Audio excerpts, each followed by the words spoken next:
नमस्कार, स्वागत है आपका आवाज़े ख़वातीन में। मैं हूं रत्ना शुक्ला आनंद। कर्नाटक में चल रहे हिजाब विवाद के बीच में आज हम ये कोशिश कर रहे हैं चर्चा करने की कि क्या जो शैक्षणिक संस्थान हैं उनमें हिजाब बैन किया जाना चाहिए या फिर इसकी इजाजत दी जानी चाहिए। इसके लिए हमारे साथ पैनल में मौजूद हैं आमना बेगम अंसारी। आमना एक दिल्ली में स्थित थिंक टैंक से जुड़ी हुई हैं, ऑथर हैं, स्पीकर हैं। साथ ही साथ हमारे साथ हैं डॉक्टर लुबना कमाल। पेशे से जो है वो नेफ्रोलॉजिस्ट हैं, लेकिन सामाजिक मुद्दों पर चर्चा करती हैं। साथ ही साथ हमारे साथ हैं मेजर मोहम्मद अली शाह, एक्टर हैं, टेड टॉक स्पीकर हैं और साथ ही साथ सामाजिक मुद्दों पर चर्चा करते हैं। आप सभी मेहमानों का स्वागत है आवाज़े ख़वातीन में। शुक्रिया रत्ना जी। जी शुक्रिया रत्ना जी। और जो शोर आपके पीछे हो रहा था वो मैं बोल दूं, वो शोर डिस्टर्बेंस नहीं थी, वो शोर हिजाब के लिए शोर हो रहा था वहां पे। जी बिल्कुल। तो चर्चा की शुरुआत करते हैं मेजर मोहम्मद अली शाह से। मेजर साहब, आपसे जानना चाहेंगे कि ये जो मुद्दा है ये धार्मिक मुद्दा है या फिर पॉलिटिकल एक तरह का मुद्दा बन गया है? ये पॉलिटिकल मुद्दा है, धार्मिक मुद्दा बिल्कुल भी नहीं है। उसमें धार्मिक मुद्दा होना भी नहीं चाहिए था। दरअसल बात ये है कि 10 मार्च के बाद आप देखेंगे एकदम सब शांत हो जाएंगे इस मुद्दे पे लेके। भाई ये मेरे को ये बताइए, लड़कियां कॉलेज में स्कूल में हिजाब कब से पहनती आई हैं? कर्नाटका में ही नहीं, यूपी में भी, दिल्ली में भी स्कूल्स हैं, कॉलेजेस हैं। मतलब किसी ने कभी कोई आपत्ति नहीं उठाई, कभी कोई ऑब्जेक्शन नहीं उठाया। और अगर ऑपोजिशन की बात माने, अगर रूलिंग पार्टी की बात भी माने और ये भी इनकी बेनिफिट ऑफ डाउट भी दे दें कि भाई इनको भड़काया गया है ऑपोजिशन से, ये लड़कियां, मैं आपको फोटो दिखा दूं, ये पहले हिजाब नहीं पहनती थी, अभी अचानक ये पिछले 20 दिन से, एक हफ्ते से पहनने लगी, एक 30 दिन से पहनने लगी, ठीक है। अगर उनकी बात भी बेनिफिट ऑफ डाउट मैं देता हूं उनको, ठीक है, और ये बात भी मानता हूं, ठीक है, आप सही कह रहे हैं, ओके, तो मुद्दा क्या है? अगर 20 दिन पहले भी ये पहनने लगे हिजाब तो प्रॉब्लम क्या है? इनकी मर्जी है कि भाई, पहली बात तो स्कूल में जो यूनिफॉर्म होती है उसका आदर करना चाहिए, पहली बात तो है। मगर आपको यूनिफॉर्म सेट ही नहीं है, ऐसी कहीं पे कहीं बुला नहीं है कि भाई हिजाब नहीं पहनेंगी।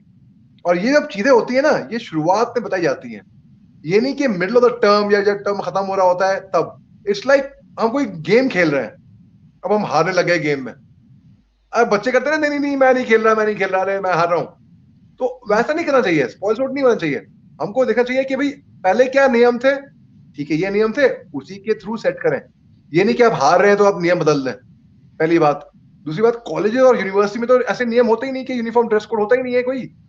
मैंने कभी नहीं सुना कि कॉलेज और यूनिवर्सिटी में कोई यूनिफॉर्म होते हुए। स्कूल में सुना है।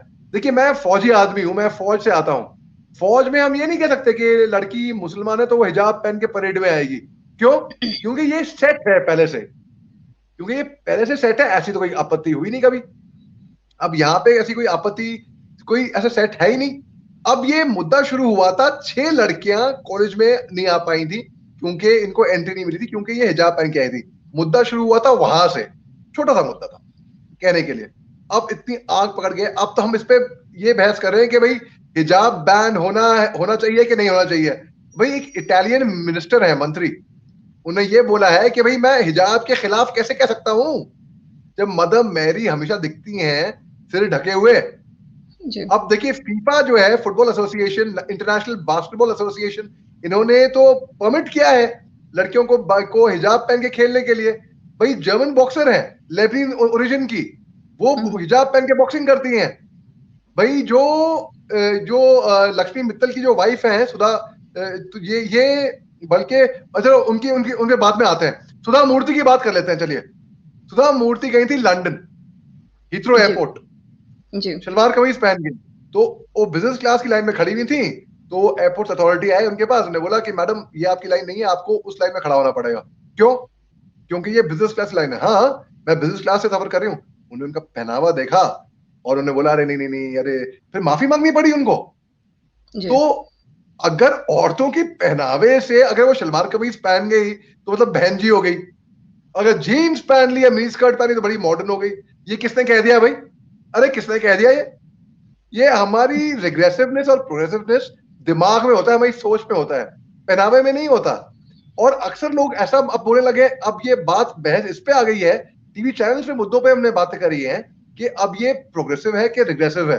भाई मैं तो कहता हूं एक महिला जो काम करती है वो प्रोग्रेसिव है, वो एम्पावर्ड है, और एक महिला जो काम नहीं करती है, जो घर में हाउसवाइफ है, उसकी चॉइस के मुताबिक, किसी ने थोपा नहीं है, इम्पोज नहीं करा है, वो भी एम्पावर्ड है। क्यों? क्योंकि वो निर्णय, वो डिसीजन, वो फैसला उसका है, खुद का है, तो उसका हमें आदर करना चाहिए। एक महिला जो अगर हिजाब पहनती है वो एम्पावर्ड है, अगर वो खुद अपनी मर्जी से पहन रही है तो। किसी ने अगर थोपा है उस पे, अगर थोपोगे तो मैं पहला शख्स होऊंगा जो कहूंगा ना, गलत बात। ये बात हुई रिग्रेसिव। और अगर जी मर्जी से अपनी खुशी से पहन रही है, उसका हक बनता है भाई। अब जी पूना से मैंने कॉलेज करी है, पूना में तो टू व्हीलर्स पे लड़कियां अक्सर आप देखेंगे, या दिल्ली में भी आप देख लेंगे, सिर ढक के या शक्ल ढक के टू व्हीलर चला रही हैं, धूल मिट्टी से अपने आप को बचाने के लिए, धूप से बचाने के लिए। उसको हम क्या कहेंगे भाई? और जी वैसे भी लेकिन जी अ, अ, जी मैं यहाँ से डिस्कशन को डॉक्टर लुबना के पास ले जाना चाहूंगी। आपने मेजर साहब के कमेंट सुने, लेकिन यहाँ पर चर्चा हो रही है आपको जो इजाजत है बाकी अपनी तरह से पहनावे की, लेकिन शैक्षणिक संस्थाओं की बात हो रही है, यूनिफॉर्म की बात हो रही है, तो ऐसे में इसको आप किस तरह से देखती हैं डॉक्टर लुबना? जी, I completely agree with major Shah. जी उनकी ज़्यादातर बातों से मैं सहमत हूँ। बट अगर कहीं पर पहले से है, मतलब यूनिफॉर्म अगर कहीं पर किसी स्कूल में या किसी इवन कॉलेज में भी पहले से जी डिसाइडेड है, तो बिल्कुल कंप्लीटली फॉलो करना चाहिए है किसी को भी, चाहे वो किसी भी मजहब का हो, चाहे वो किसी भी जेंडर का हो। तो मगर ये जो कंट्रोवर्सी है, ये लड़कियां जो है वो वहां पे 2 साल से पहन रही थी, ऑल ऑफ अ सडन उनको मना कर दिया गया, ये चीज गलत है। ये पहली बात है। दूसरी बात ये है कि आर्टिकल 21 जो है वो हमें राइट देता है, हम अपने हिसाब से पहन ओढ़ सकते हैं, खा पी सकते हैं। तो अगर मैं मान लीजिए कि कल किसी और धर्म में कन्वर्ट हो जाती हूँ, मान लीजिए कि मैं अपना धर्म चेंज कर रही हूँ, मगर मैं ड्रेस ऐसे ही रहना चाहती हूँ, तो इसकी मुझे इजाजत होनी चाहिए है, मतलब इसकी मुझे फ्रीडम होनी चाहिए है। हम्म। तो डॉक्टर लुबना, यहाँ मसला लेकिन यही आ रहा है कि शैक्षणिक संस्थानों की बात आ रही है, यहाँ बाकी जगहों पर तो आपके जो राइट्स हैं वो सुरक्षित हैं ऐसा कहा जाता है, लेकिन शैक्षणिक संस्थाओं के अपने नियम होते हैं। उस स्थिति में क्या होना चाहिए, क्योंकि अभी बहस ने एक नया ही रूप ले लिया है। जी, देखिए ऐसा है कि गवर्नमेंट जो स्कूल्स होते हैं उनमें मतलब कुछ इस तरह का आप वो इम्पोज नहीं कर सकते हैं कि आपको कुछ रिलीजियस सिंबल नहीं पहनना है। मतलब जो बाकी के जो प्राइवेट इंस्टीट्यूशंस हैं या माइनॉरिटी इंस्टीट्यूशंस हैं, वो अपने हिसाब से ड्रेस कोड डिसाइड कर सकते हैं। जैसे कि मैंने एक क्रिश्चियन स्कूल में पढ़ाई करी और वहां पर मतलब सिर्फ स्कर्ट और ट्यूनिक्स अलाउड थे। तो मैंने कभी स्कर्ट, मतलब पूरी लाइफ में कभी स्कर्ट मेरा घुटने से नीचे नहीं रहा। बट उसके बाद मुझे ऐसा लगा कि मुझे ये पहनना है, तो मैंने अपने जी आप से बाद में पहना। बट उस जी संस्थान में, मतलब जिस स्कूल में मैं पढ़ी थी, वहां पे नहीं अलाउड था, तो वहां पे कभी कोई भी नहीं पहनता था। बट गवर्नमेंट जो स्कूल्स होते हैं वो टैक्स पेयर की मनी से वो चल रहे होते हैं, वो मेरा और आपका पैसा होता है उसमें। तो वहां के जो रूल्स और रेगुलेशंस होते हैं वो अलग होते हैं। वहां पर जी मतलब इस तरह की जो मतलब वो रोक नहीं लगाई जा सकती है कि आप ये पहन सकते हैं या ये नहीं पहन सकते हैं। और अगर ऐसा होता भी है तो वो पहले से मतलब जो एडमिशन के टाइम पे जो कैटलॉग वगैरह दिया जाता है, जो स्कूल की डिटेल्स होती हैं, उसमें वो सारी चीजें मेंशन होती हैं। सो इसको जो बीच में ये डालने का जो वो है, ये प्योरली पॉलिटिकल था। मतलब it was a purely political move.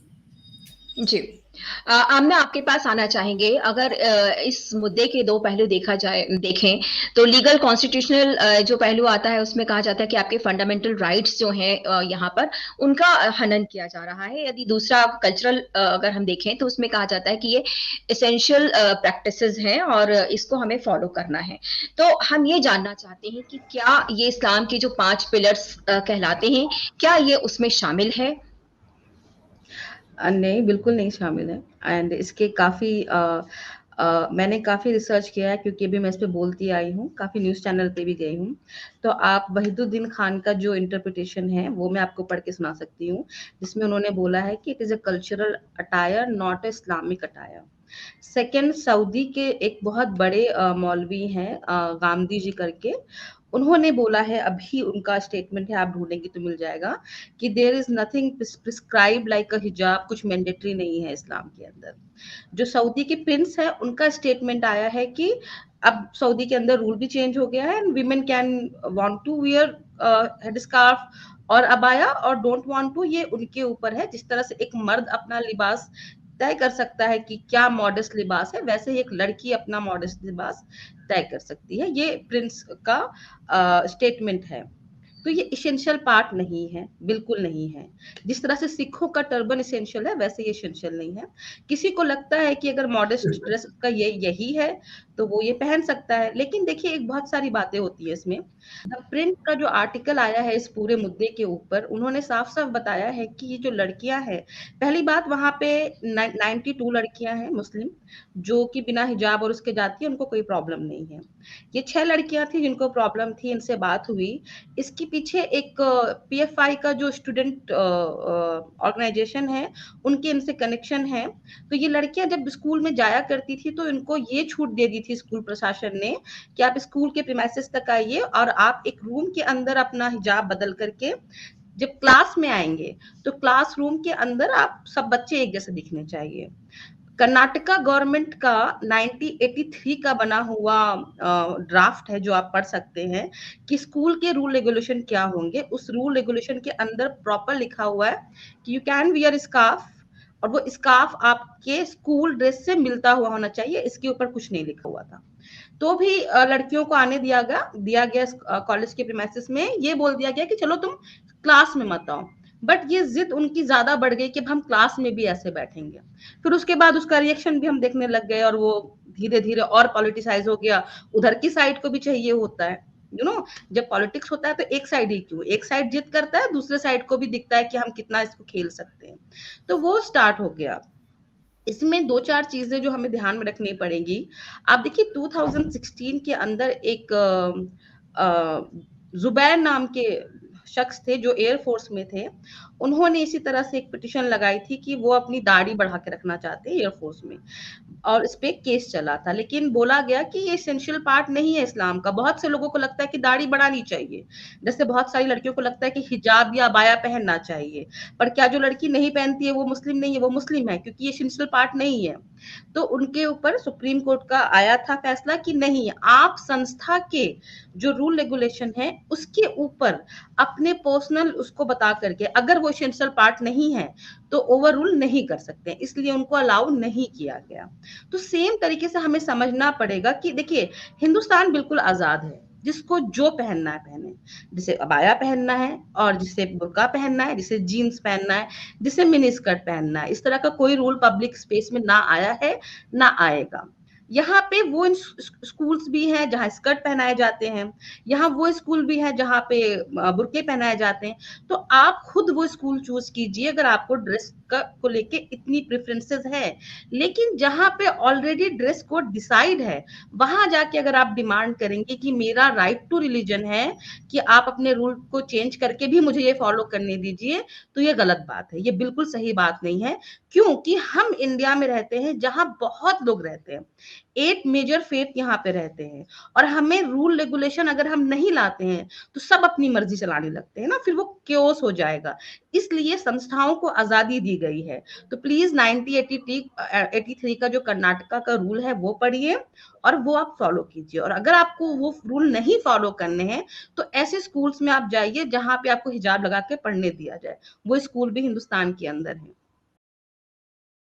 Major Shah, uniform की बात हुई। आप चूंकि एक ऐसे पेशे में रहे हैं जहां यूनिफॉर्म का महत्व है, तो यूनिफॉर्मिटी की जब बात आती है किसी भी संस्था में, तो वो इसीलिए यूनिफॉर्म रखी जाती है ताकि सबके बीच में समानता रहे, अमीरी गरीबी या बाकी और चीजों का कोई फर्क ना रहे। तो जैसा आमना ने कहा कि हमारे यहाँ पर बाकी तो आजादी है, आप कैसे लेते हैं आमना की बातों का? और डॉक्टर लुबना दोनों ने कहा, उसके ऊपर हम आपका रिएक्शन चाहेंगे। मैं दोनों की भावनाओं की बहुत ज्यादा कदर करता हूं, और सबको अपनी right of freedom of thinking है, एक्सप्रेशन है, सबको अपना अपना हक है, बिल्कुल टू ईच देयर ओन, बिल्कुल। मगर मैं कुछ चंद एक बातें बताता हूं आपको। देखिए, इस्लाम के 5 एसेंशियल्स क्या है? कलमा, नमाज, रोजा, रमजान, हज, ज़कात। ये 5। छठा कोई इसमें एसेंशियल हिजाब नहीं डाल रहा है, ठीक है। अब इन 5 एसेंशियल में हराम हलाल का जिक्र नहीं है, जैसे कि दारू, अल्कोहल हराम है। हलाल जो कि वेलकम है, यस वेलकम। मकरू यानी कि स्मोकिंग, जैसे कि सिगरेट पीना, वो मकरू है, वो अगर आप अवॉइड कर सकते हैं अवॉइड करिए। दूसरी बात, दीन में दाढ़ी है, दाढ़ी में दीन नहीं। दीन में हिजाब है, हिजाब में दीन नहीं। डॉक्टर लुबना, यहाँ सवाल ये है कि जब शिक्षा की बात आती है और जब ऐसे मुद्दे उसमें बीच में शामिल हो जाते हैं, तो आपको लगता है कि इसका बहुत बड़ा नुकसान होता है? क्योंकि हम जब एक बात कर रहे हैं, लड़कियों को पढ़ाने की बात कर रहे हैं, आगे बढ़ाने की बात कर रहे हैं, एक तरक्की की बात कर रहे हैं, जब पूरी दुनिया तरक्की पर जा रही है, तो हम जब इस तरह के मुद्दों में उलझ जाते हैं तो हम कहाँ कितना नुकसान कर देते हैं। जी जी जी बिल्कुल। जो कुरान का पहला वर्ड था जो रिवील हुआ था, इकरा है, उसका मतलब होता है पढ़ना, स्टडी करना, लर्न करना। तो उससे ये पता चलता है कि वो वर्ड कितना ज्यादा इंपॉर्टेंट है कि जो वही सबसे पहले उतरा, तो हम उसको भूल करके और छोटे मोटे मुद्दों में उलझ जाएंगे, तो ये बिल्कुल गलत बात है। ऐसा बिल्कुल भी नहीं करना चाहिए। और अभी तक मतलब ये जो पूरा कंट्रोवर्सी चल रही है, इसकी वजह से बहुत सारी ऐसी फैमिलीज हैं जो कि अपनी मुसलमान लड़कियों को स्कूल नहीं भेजेंगी या कॉलेज नहीं भेजेंगी। जबकि अभी जो है कुछ टाइम पहले ये UDISC का एक डेटा उन्होंने पब्लिश किया था, unified district information system for education, और इसमें जो है मुस्लिम्स का जो प्राइमरी लेवल पर जो प्राइमरी एजुकेशन में वो था, उनका 14.02% इम्प्रूव हुआ है। मतलब पहले 12% समथिंग था, वो इम्प्रूव हुआ है। मतलब it is now close to the total Muslim population. और बहुत हैरानी की बात यह है कि उन्होंने ही ये डेटा दिया है कि जो हायर सेकेंडरी लेवल पर जो मुसलमान लड़कियां का जो रिप्रेजेंटेशन है एजुकेशनल इंस्टीट्यूट्स में, वो 49.88 है। 49.88 मुसलमान लड़कियों का है, और जो नेशनल एवरेज है वो 48.62 है, जो कि कम है। तो ये एक बहुत ही अच्छा फिगर था, हम एक बहुत अच्छे उसकी तरफ बढ़ रहे थे। मगर इस तरह की अगर कंट्रोवर्सीज उठेंगी तो ऑब्वियसली इसमें जो पढ़ाई का जो मुद्दा है, जो सबसे पहला मुद्दा है, जो फर्ज है आपके ऊपर, मतलब एजुकेशन जो है वो फर्ज है, इल्म हासिल करना फर्ज है। एक हदीस है कि इल्म हासिल करने के लिए आपको अगर चीन जाना पड़े, चाइना जाना पड़े, उस वक्त वो बहुत दूर होता था, सऊदी अरेबिया से बहुत मुश्किल था वहां पे जाना, तो वहां पर वो था कि आपको अगर चीन भी जाना पड़े तो अब वहां पे भी जाकर के इल्म हासिल करिए, एजुकेशन गेन करिए। तो इसमें कहीं ना कहीं डेफिनेटली लड़कियों को बहुत बड़ा लॉस होगा। शिक्षा कहीं पीछे नहीं छूटनी चाहिए। इसी तरह के वो और कौन से हक हैं जो उनको मिलने चाहिए, ताकि चाहे वो हमारे रिलीजियस स्क्रिप्चर से आए और चाहे हमारे संवैधानिक हक आए, महिलाओं को उनकी पूरी जानकारी होनी चाहिए ताकि वो उनका पूरी तरह से जो है वो उनको फायदा पहुंच सके। मैं एक बात बोलना चाहती हूँ कि एजुकेशन जो है, स्पेशली विमेन एजुकेशन, उस पर मैंने काम भी किया हुआ है, आर्टिकल भी लिखे हुए हैं, और वो मेरे लिए बहुत इंपॉर्टेंट है। स्पेशली सारी औरतों के लिए है, बट मुस्लिम महिलाओं के लिए बहुत ज्यादा है, क्योंकि मैंने देखा है कि किस तरह से कमी है। एक बात यहाँ पर है कि ये जब हम सवाल पूछते हैं कि मुस्लिम लड़कियों की पढ़ाई छूट जाएगी इस वजह से उस वजह से, इसमें हम ये सवाल अपनी कम्युनिटी से क्यों नहीं पूछते हैं? क्यों हमारे कम्युनिटी में इस तरह की विचारधारा नहीं आती है जहाँ लड़कियों की एजुकेशन पे बहुत काम करने के लिए मतलब राजी हो, वो समझे इस बात को। मैं आपको एक बात बताती हूँ। मेरा एक फ्रेंड है समीर दिलवाकर शेख करके, जो कि पुणे में काम करता है सत्यशोधक मंडल के लिए। तो वो मुझे बताता था कि राइट टू एजुकेशन के लिए वो जब जाता था मुस्लिम घरों में, गरीब घरों में, और उनको बताता था कि देखो ये राइट टू एजुकेशन है, तुम्हारे बच्चों को फ्री में एजुकेशन मिलेगा, तो कई बार वहां से रिस्पॉन्स आता था कि ठीक है हम लड़कों को भेज देंगे। तो वो बोलता था कि लड़कियों को भी भेजिए, और कई बार ऐसा भी होता है कि लड़कियों का एक कोटा होता है कि आप लड़कियों को भेजिए, तो लड़कों के लिए जगह नहीं होती थी। वो सिंपल बोलते थे नहीं नहीं हम लड़कों को भेज देंगे, हम लड़कियों को नहीं भेजेंगे। तो ये भी एक मानसिकता बहुत सारी है हमारे समाज में और मुस्लिम समाज में भी जो है, तो उस पर बहुत काम करना, उस पर बहुत बात करना पड़ेगा। सिर्फ आप सिस्टम को बोल के नहीं बोल सकते कि सिस्टम कितना बदलेगा। आपको ये बात समझनी पड़ेगी कि हिंदुस्तान कॉन्स्टिट्यूशन से चलता है। एक रीजन है कि यहाँ पे रिलीजन को जगह दी गई है, बट रिलीजन ओवर पावर नहीं कर सकता रूल रेगुलेशन, क्योंकि यहाँ पे 8 मेजर रिलीजन है। अगर वो 8 मेजर रिलीजन में सब अपनी अपनी मांगेंगे तो सबके कंफ्लिक्ट हो जाएंगे, इसलिए हम रूल रेगुलेशन बनाते हैं। तो आपको अपना रिलीजन फॉलो करना है, आप पर्सनल स्पेस में जितना कीजिए, जब आप पब्लिक स्पेस में आते हैं तो जो कॉन्स्टिट्यूशन के दायरे हैं उसमें करना पड़ेगा। आर्टिकल 25 की सब लोग बात करते हैं कि आपको राइट टू रिलीजन है, राइट टू इंडिविजुअल है, बट ये सब लोग भूल जाते हैं कि उसमें रिस्ट्रिक्शन है, रिस्ट्रिक्शन है पब्लिक ऑर्डर का, रिस्ट्रिक्शन है जो स्टेट को हार्म ना हो सके, मोरालिटी का, इस तरह के रिस्ट्रिक्शन है। इस और स्टेट अपने लॉ बना सकती है और ऑर्गेनाइजेशन अपने लॉ बना सकते हैं। तो आप हमेशा अगर ये डिमांड करेंगे कि बाहर की चीजें हमारे लिए जब बदल जाएगी तभी हम अपनी लड़कियों को भेजेंगे, इससे सिर्फ आप अपना नुकसान करेंगे और कुछ नहीं करेंगे। दूसरी बात देखिए, दूसरी बात एक मैं और बोलना चाहती हूँ कि बात हो रही है कि सबको अपने पहनावे के अधिकार है, बिल्कुल है, लेकिन हम एक पैट्रियार्कल नॉर्म को भी हमेशा आइडेंटिफाई करते हैं। मैं राजस्थान में रहती हूँ कि राजस्थान के जो सीएम हैं वो औरतों को बोलते हैं कि घूंघट से बाहर आओ। उन औरतों को भी तो अपनी चॉइस हो सकती है, बट बोला जाता है नहीं, क्योंकि आपको समाज ने सिखाया कि आप रिस्पेक्टेबल तब बनेंगी जब आप इस तरह के कपड़े पहनेंगी और आप अपना चेहरा छुपाएंगी। जो चेहरा हमें अल्लाह ने दिया है हमारे आइडेंटिटी के तौर पे, अगर हम वो छुपाएंगे तो हम रिस्पेक्टेबल बनेंगे। तो इसके लिए वो कैंपेन चलाते हैं स्टेट हमेशा, क्योंकि वो रियलाइज करते हैं कि ये पैट्रियार्कल नॉर्म है। राजस्थान के अंदर है कि जिस गांव के अंदर एक भी औरत घूंघट नहीं करेगी उसको 25 लाख रुपए दिए जाएंगे। कैंपेन चला है घूंघट छोड़ो दुनिया देखो। कभी यही कैंपेन बुर्के के लिए क्यों नहीं होता? चलिए समझ लिया हिजाब से तो चेहरा नहीं ढकता, पर बुर्के से तो पूरा चेहरा ढका दिया जाता है। भाई जो आजकल महिलाएं जो है इतनी तरक्की कर रही है और मेरे को इतना फख्र होता है देख के। जब मैं फौज में था तो मेरे कमांडिंग ऑफिसर ने यही देखा कि भाई ये अली ये मर्द है और ये औरत है, ये लेडी ऑफिसर है, ये काम ना, जिसमें काबिलियत है जो अच्छा काम कर पाएगा वो। लेडी कैडेट्स जो हैं आज की तारीख में तरक्की कर रही हैं और आर्म फोर्सेस में ये प्रॉब्लम क्यों नहीं आई, मैं बताता हूं आपको क्यों नहीं आई। क्योंकि पहले से ही ड्रेस कोड स्टिपुलेटेड है कि भाई महिला ये नहीं कह सकते आप कि मुसलमान है तो भाई वही परेड में हिजाब पहन के आएंगी। मैं पर्सनली ये फील करती हूँ कि जो बच्चे हैं जो स्कूल गोइंग हैं स्पेशली, उनका रेडिकलाइजेशन नहीं होना चाहिए है। उनको मतलब आप बहुत इस्लाम की घुट्टी मत पिलाइए। They should be expose to all the religions. मतलब जो छोटा बच्चा है जो स्कूल गोइंग है, जैसे मैं हूँ तो मैंने सबसे पहले बाइबल पढ़ी थी। मेरे जो दादा थे वो मौलवी थे, मतलब इस्लामिक स्कॉलर थे, उन्होंने मुझे उससे रोका नहीं। फिर उसके बाद जो दूसरी किताब मैंने रिलीजियस पढ़ी वो गीता पढ़ी, और कुरान तो बहुत बाद में पढ़ा। मतलब हिजाब करने के बाद, मतलब मुझे मालूम नहीं था उस वक्त कि क्यों हिजाब करना है, कैसे करना है। दूसरी बात यह है कि एजुकेशन की अभी इंपॉर्टेंस डिस्कस हो चुकी, और कुरान के हिसाब से भी एजुकेशन ही सबसे इंपॉर्टेंट है। तो अगर मुस्लिम जो समाज है उसको एम्पावर करना है, मतलब जो स्पेशली महिलाएं हैं, जैसे कि उन्होंने ट्रिपल तलाक और ये सारी चीजें जो बोली, तो अगर उसमें एम्पावर करना है तो सबसे पहले एजुकेशन है, उसके बिना तो कुछ हो ही नहीं सकता है।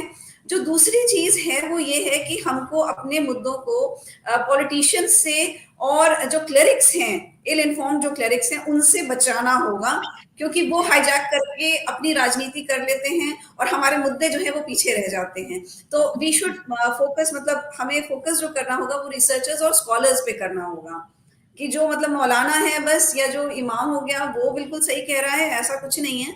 दे शुड बी, मतलब it should be backed by research. तीसरी बात मैं आपको बताऊं कि यहाँ पे एक नदवा करके एक बहुत बड़ा इस्लामिक कॉलेज है, वहां से मैंने मेरा बहुत ही बिजी शेड्यूल रहता है, उसके बावजूद भी मैंने जो है वो वहां से आलमा का कोर्स ज्वाइन किया लॉन्ग डिस्टेंस, इसलिए ताकि मैं सही और गलत देख सकूं कि मुझे जो पढ़ाया जा रहा है कि बिल्कुल बुर्के में अंदर रहना है, बिल्कुल तालिबानों की तरह रहना है, वो सही है कि जो हमको बताया गया है कि मॉडेस्टली ड्रेस रहना है, या ये जो खिमर है या जिल्बाब, इसके बारे में, मतलब ये सारी जो चीजें हैं वो एक्चुअली हम लोगों को पेट्रियार्की की वजह से, मतलब कोई भी धर्म हो, वो शुरू से, मतलब वो हमेशा मर्दों ने डिसाइड किया कि इनको इस तरह से ड्रेस करना चाहिए, इनको घर से बाहर नहीं निकलना चाहिए। तो ये जानने के लिए मुझे अपने मतलब स्तर पे जानने के लिए मैंने इसको ज्वाइन किया।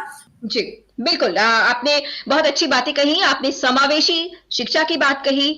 आपने कहा कि यदि महिलाएं अपना धर्म पढ़कर खुद आएंगी तो शायद वो बेहतर तरीके से अपने तर्क रख सकेंगी, और वो जो धर्म के ठेकेदार जो बनते हैं जो लोग, चाहे वो किसी भी धर्म के हों, वो उनमें उनकी झांसे में नहीं आएंगी। साथ ही साथ शिक्षा की जो महत्ता है वो अपने आप में बहुत महत्वपूर्ण है, क्योंकि जब आप शिक्षित होते हैं तो आपको वो ज्ञान मिलता है, आपको सही और गलत की पहचान होती है। और ट्रिपल तलाक के मुद्दे पर हमने देखा है कि किस तरह से पहले कुरान का हवाला दिया जाता था और बाद में जाकर पता चला कि उसी कुरान के हवाले से और संविधान के साथ साथ वो चीजें जो है वो औरत के हक में आई। तो अब हम जानना चाहेंगे आमना से कि आमना, अभी जिस तरह से बात की है डॉक्टर लुबना ने, समावेशी शिक्षा की बात की है, सोशल रिफॉर्म्स की बात आपने पहले भी कही थी, ये कितना जरूरी है। हमें खुद अपने भीतर जो है, हमें अपने समाज के भीतर खुद ही रिफॉर्म करना होगा ताकि हम पीछे ना जाएं, हम एक प्रगतिशील समाज की तरफ आगे बढ़ते रहें। भारतीय मुस्लिम महिला जो संगठन है, जो ट्रिपल तलाक की भी एक पिटिशनर थी, उन्होंने एक बहुत अच्छा 2015 के अंदर रिसर्च कंडक्ट कराया था 10 स्टेट के अंदर। अगर आप वो चाहेंगे तो मैं आपको भेज भी दूंगी वो रिसर्च पूरा। उस रिसर्च के अंदर उन्होंने उन औरतों से पूछा था जो औरतें इसकी भुक्तभोगी हैं, उसमें से 91% औरतों ने बोला था कि बहुविवाह खत्म हो जाना चाहिए। देखिए, अगर जब खुद मुस्लिम महिलाएं बोल रही हैं कि ये खत्म हो जाना चाहिए, तो इस पे क्यों ना बात हो। जी, मेजर शाह, आमना ने कहा कि जिस तरह से हक की बात की जाती है, लड़कियों के हक, जहां पर जैसे इन्होंने पैतृक संपत्ति की बात कही, इन्होंने बहुविवाह प्रथा की बात कही, तो किस तरह से हमें अगर प्रगतिशील समाज की तरफ बढ़ना है तो हमें लड़कियों के हक जो है उन्हें देने पड़ेंगे और उसके लिए हम सबको प्रयास करना पड़ेंगे। देखिए, प्रोग्रेसिवनेस केवल मुस्लिम महिला के लिए नहीं, महिलाओं के लिए बेसिकली समाज में अनफॉर्चुनेटली एक पेट्रियार्कल सोसाइटी थी, ये मानना पड़ेगा। वो सोच हमें बदलनी पड़ेगी और समाज तब तक नहीं बदलेगा जब तक खुद हम स्वयं अपने आप को ना बदल लें। जब तक हम अपने आप को ना बदलेंगे और हम ये केवल मुस्लिम लेडीज ही नहीं, लेडीज की रिफॉर्म्स की बात नहीं करेंगे तो ये रिफॉर्म्स आएंगे ही नहीं। डॉक्टर लुबना, कुरान में हक दिए गए हैं लेकिन आम लोगों तक वो पहुंचे नहीं है, आम लोगों को उसकी जानकारी नहीं है। जिस तरह से जब महिलाएं धर्म पढ़ के आती हैं, आपने भी कहा, और बाकी जो संस्थाएं हैं जो काम कर रही हैं, जब वो पढ़ के आती हैं तो वो अपनी बातों को समझती हैं। आप किससे कितना इत्तेफाक रखती हैं इससे? जी बिल्कुल, आपने सही कहा। वो हमेशा से ऐसा हुआ है कि मतलब फीमेल्स को दबाने के लिए जो रियल जो हक थे वो हमेशा उसका हाईजैक हो गया है पुरुषों द्वारा। वो और उसको फिर तोड़ मरोड़ करके अपने उसको मतलब सिद्ध करने के लिए, अपना जो वेस्टेड इंटरेस्ट्स हैं उनको सिद्ध करने के लिए हमेशा से उसको तोड़ मरोड़ करके ही औरतों को बताया जा रहा है। अभी बहुविवाह और ट्रिपल तलाक वगैरह की बात हो रही थी, तो यहाँ पे मैं एक पॉइंट रखना चाहूंगी कि इंस्टेंट ट्रिपल तलाक तो बिल्कुल ऑब्वियसली क्रिमिनल है और इस्लाम के हिसाब से भी गलत है, बट चूंकि मौलाना वगैरह यहाँ पर जो क्लेरिक्स हैं उनकी वजह से ये सब कुछ चल रहा था। बट मैं आपको एक पहलू इसका और बताना चाहूंगी कि बहुत सारे जो मतलब हस्बैंड्स हैं, बहुत सारे जो मतलब वाइफ्स हैं, वो परेशान इस वजह से भी हैं कि वो एक अब्यूजिव मैरिज में हैं और उससे वो बाहर निकलना चाहते हैं। उन्हें हक होना चाहिए कि वो क्या पहने और क्या नहीं पहने, लेकिन हाँ ये जरूर है कि शैक्षणिक संस्थाओं का जो अनुशासन है उसको भी पालन करना चाहिए। लेकिन शिक्षा उस सबसे ऊपर है, महिलाओं की प्रगति के लिए सबसे आवश्यक है, हमारे समाज को आगे ले जाने के लिए जरूरी है। और इसलिए शिक्षा जो है वो किसी भी तरह से प्रभावित नहीं होना चाहिए किसी भी मुद्दे के द्वारा। इस चर्चा को आज हम यहीं समाप्त करते हैं। आप सभी मेहमानों का हमारे साथ जुड़ने के लिए बहुत बहुत शुक्रिया। हम आगे भी चर्चा करते रहेंगे।